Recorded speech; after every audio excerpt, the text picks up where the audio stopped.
What's going on, everybody? Welcome back to my channel. Listen, man, the Diddy trial continually goes on. Today is day 7. I'm pretty late. It's about 3 a.m. And man, listen, I slept all day from work and stuff like that. I was on call and I work about 12 hours a day. So I'm sorry about that. This video is going to be real quick. Just a recap of today's court session, man. We have 3 witnesses. We have Cassie moms, we have Diddy's assistant, and we also have a male escort, man, called the Punisher. Yeah, the Punisher.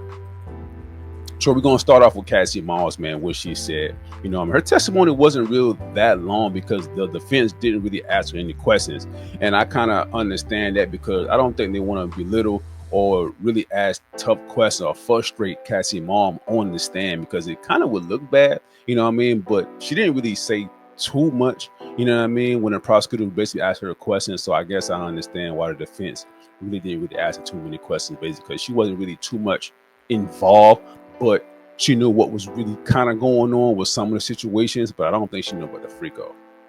Maybe she did. I don't know. So let's get into it. So Cassie's mom name is Regina's Vittorious. I probably pronouncing that wrong. So Cassie Vittoria's mother, Regina, provided compelling testimony detailing how Combs demanded $20,000 and threatened to release explicit freak-off videos of Cassie after learning of her relationship with rapper Kid Cudi. So I'm guessing when Diddy found out that Cassie was dating Kid Cudi, he threatened to release, the freak-off. So basically, like some blackmail stuff that was going on. You know what I mean? And we already know from the testimonies of Cassie that Diddy had some videos of them, and he always said he would blackmail her. You know what I mean? So if she wanted to do the freak off, stuff like that, or when she might try to leave, I think it was one time she tried to leave or didn't want to do the freak off, he like, listen, he showed the videos like this is what happen if you know what I mean? So recounted. So when Diddy found out relationship with Kid Cudi, Regina recounted taking out their home equity loan to meet Combs' demand, although the money was later returned. So she took out a loan to pay Diddy the $20,000 and Diddy return the money. So I guess that was like a fake stunt, She also shared that Cassie had expressed fear for her and Cudi's safety due to threats of physical harm. Photographs showing Cassie's bruised body reportedly taken by Regina in 2011 were entered into evidence.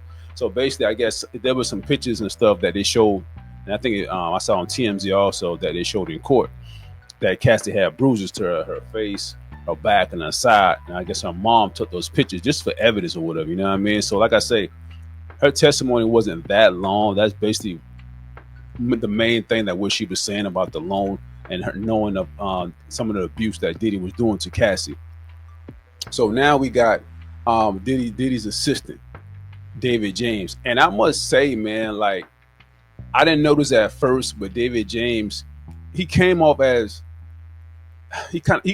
credible, but then again, it's like he was joking too much on the stand. You know what I mean? I really didn't understand, like, why is he joking so much on the stand? You know what I mean? And kind of being a little smart on the stand with the defense lawyers of Diddy's. And come to find out, it seemed like he had an immunity. You know what I mean? So basically, he can say it, whatever he want on the stand, kind of act how he want because he got immunity and he know nothing was going to happen.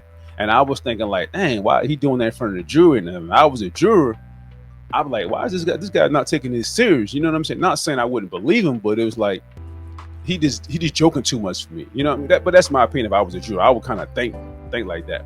But let's get into his testimony. So David James, a personal assistant from Diddy's from 2007 to 2009, provided detailed accounts of the music mogul's alleged misconduct. James testified that he was coerced into assisting with illicit activities, including orchestrating freak-off sessions involving Combs and his then girlfriend, Cassie Vittoria. He described being instructed to prepare hotel rooms with drugs, sexual paraphernalia, and witnessing Combs' erratic behavior, such as arming himself with 3 guns to confront Suge Knight. James also recounted instances of invasive searches, lie detector tests, underscoring the controlled environment Combs allegedly maintained. So some of the stuff of his job was just setting up rooms, you know what I'm saying, making sure Combs have like candy, condoms, some I think it was some drugs, I think it was some ecstasy pills or something like that. Also some baby oils and stuff like that. So basically setting up the room for whatever they might do in those rooms, Diddy and Cassie or whatever. So he never really seen Diddy hit Cassie, so that's out the question. And also, Diddy caught him smoking drugs one time, a blunt one time. So this assistant was doing some drugs also while he was working. Well, he said he never did it while he was on the clock, but he was doing drugs also. You know what I mean? And the lie detector test that he had to take was because I think somebody stole Cassie bracelet, and Diddy was like, probably thought he did it, so he put him on the lie detector test, and so he did pass. And he put him on another lie detector test about, and he ended up he ended up confessing that he stole one of Diddy jeans, Sean John jeans. You know them Sean John jeans, probably like $600, pretty expensive. And it was a wine bottle, one of Diddy businesses. I don't know if it was a Ciroc, it was something like that.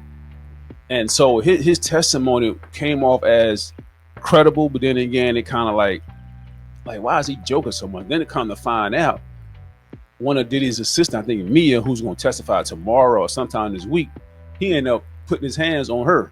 In testimony today, he said he didn't. Well, the defense lawyer said he choked Mia, he choked her, but he said he only grabbed her by the hand. You know what I'm saying? And Diddy told him to not put his hand on the woman, and end up buying her a gift. And the gift he brought the woman was a blunt. You know what I'm saying? Like, he bought the lady a blunt, man, which is crazy. Also, what else?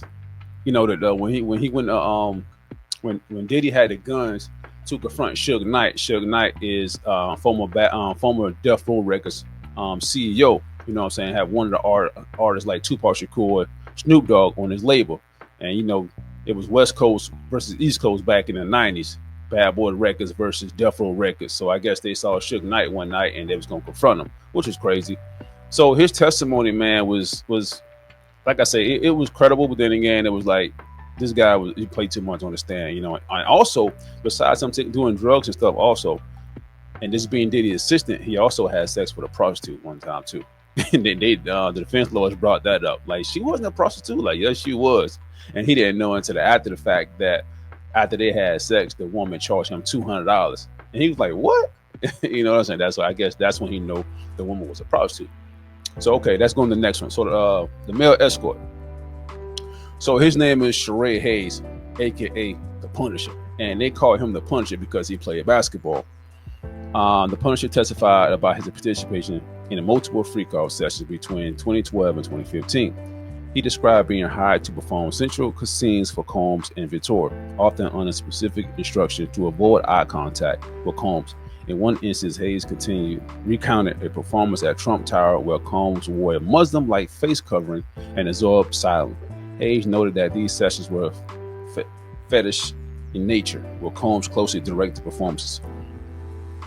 So basically, what the male escort, when they first hired him, he thought he was going to like a birthday party, but come to find out it was just Cassie there by herself at the moment. Well, he thought Cassie was there by herself, but it was Diddy there also. You know what I mean? Diddy, before, you know, we already seen it last week that Diddy will wear some type of face mask or something like that to hide his identity. You know what I mean? And come to find out, he realized it was Diddy because he know Diddy's voice. So it was them, and they messed around at least by what 10 or 12 times, and he would get paid like $800. You know what I mean?